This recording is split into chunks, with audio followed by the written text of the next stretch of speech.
In this video, I want to just demonstrate and overview the basic interface for the MAUDLIN module, which is a random walk module based on the drunk object from Cycling 74's Max MSP. So this is the main module here, which is 8 HP in width, and it's designed for the Eurorack format. As you can see at the front here, we have a graphical user interface via an LCD. We have 3 potentiometers and 3 associated inputs here at the bottom, A, B, and C. So the idea there is that the potentiometers A, B, and C allow you to have manual adjustment, whereas the inputs A, B, and C are CV inputs, so that those standard settings that the user applies via the potentiometers can be modulated with these inputs. At the bottom there then, we have 2 additional jacks, one labeled trig, which is the input trigger, and then to the right hand side there at the bottom we have the output, which is control voltage output. So just to overview basically what's going on in the GUI here from top to bottom. At the top left there we have this little bar, and that indicates what we call it in this firmware the step size.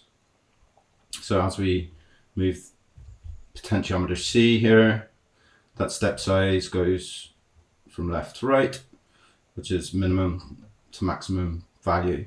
And that can also be, as I said, set via the modulation input C. So that could be coming from a source such as an LFO, for example.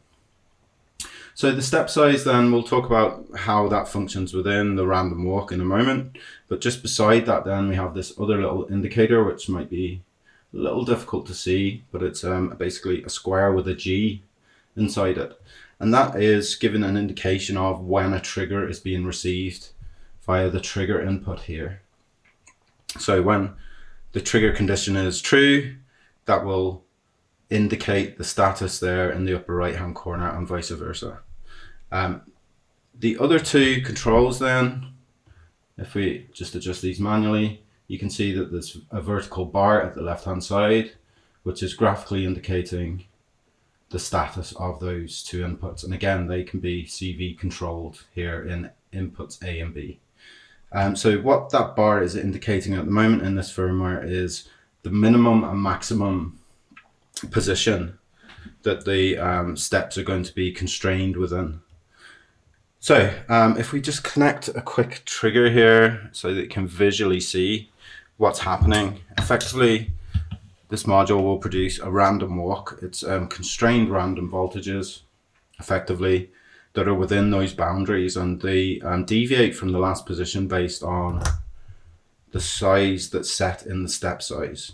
So as we enable the trigger there, you can see the gate indication, the trigger indication in the top right flashes to indicate the rate of trigger.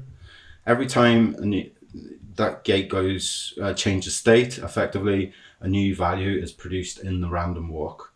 And then on the graphical display there, lastly, we have a historical view, which will show you the last 13 states. So you can see at the moment it's kind of randomly walking upwards, and then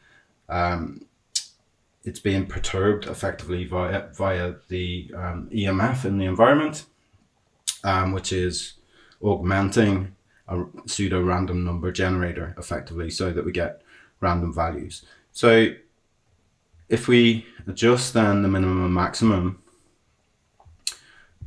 controls, you can see that we can actually constrain that random walk within a particular range. And this is something again that you'll find in Cycling 74's drunk object. However, that object in its default state at least does not allow you to set a minimum. That's something that you would have to mathematically apply separately.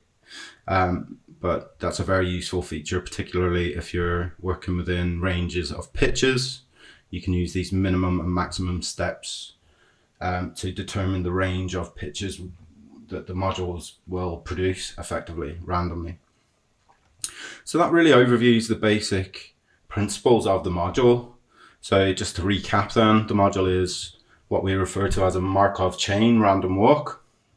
So it's a controlled form of randomness where the current value is effectively determined by the previous value, and it's constrained within user-defined boundaries.